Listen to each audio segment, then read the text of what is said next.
Now children, in this video, we will study a further new term which is not commonly used but it's a part of syllabus, and of course little difficult to relate as well, but fine, we have got to do it.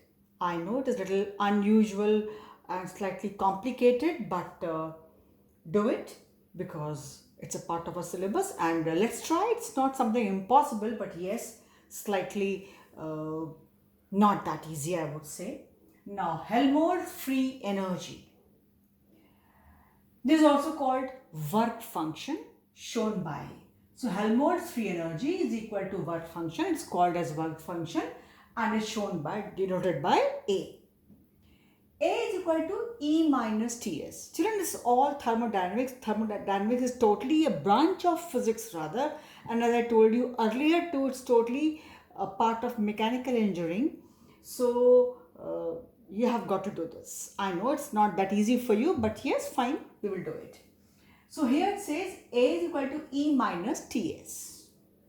So, but we know that we are not able to measure E also like this. We are able to measure only delta E.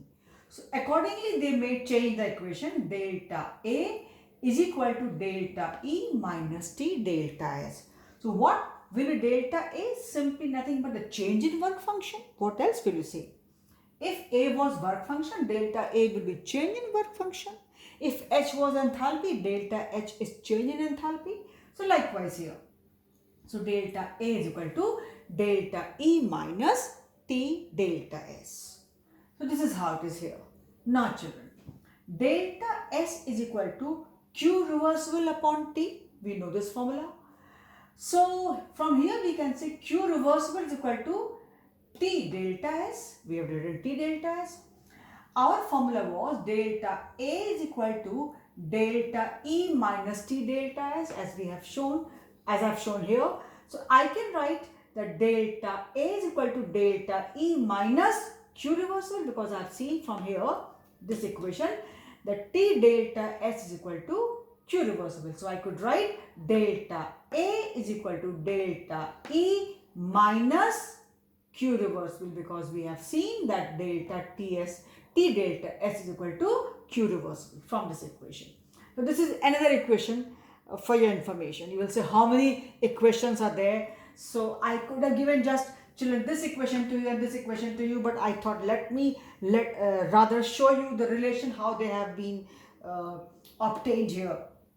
So one equation is this: delta A is equal to delta E minus T delta S. And then finally we got equation delta A is equal to delta E minus Q reversible. From where it has come, I have shown you through these steps, because we know delta S is equal to Q reversible upon T. So from here I can say Q reversible is equal to T delta S. We got this and I put it here.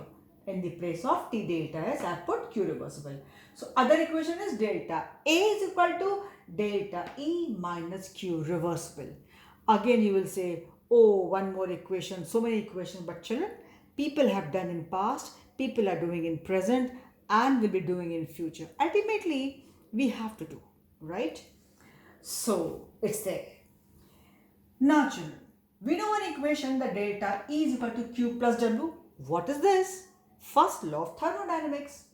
So I can say W reversible, because normally we talk of reversible process. W reversible is equal to what? Delta E minus Q reversible. Now this, if work is done by the system, our same work minus W will be equal to delta E minus Q reversible. Minus W does not mean the work is minus. Minus simply shows that work is done by the system. That's why I told you towards end in the work, normally we do not write minus or plus. We write work is done by the system or on the system. If I get the value of work in minus, means I can say simply work is done by the system. If I get the value of work in positive, I can say work is done on the system. I told you very categorically, when we calculate work in the end, we never write minus. Minus means less than 0. So it does not mean that work is less than 0. What do you mean by work less than 0? No. Minus simply indicates that work is done by the system. That's why equation has not changed here. Minus W means the same work has been done by the system. Now, so I can say minus W is equal to, same equation, is equal to delta E minus Q reversible. Now, delta E minus Q reversible was delta A. So I brought it here. So I could see minus W. This is not a decrease in work, mind you, or work less than 0. No. Minus W means work is done by the system is equal to delta A. And what is delta A? Say change in work function. So I can say minus delta A, decrease in this work function, change in work function is equal to W reversible. If I bring this minus sign here, then I can say minus delta A, this decrease in work function is equal to W reversible. You will say, I have not brought minus here. It means decrease in, this work function is equal to work done by the system. So I am writing thus decrease in Helmholtz free energy work function. Thus decrease in Helmholtz free energy function A, or call it work function A, is equal to the maximum work done by the system at constant T. What is the maximum work done by the system at constant T? It is equal to decrease in Helmholtz free energy. Decrease in Helmholtz free energy function A, or call it work function A. But since the term was introduced by this Helmholtz, so we call it the decrease in, this minus means here decrease. This minus I have to bring here.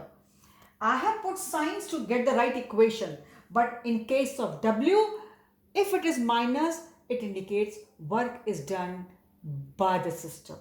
Otherwise, no work is minus. So thus decrease in Helmholtz free energy function A is equal to maximum work done by the system at constant T. This minus means decrease in Helmholtz free energy.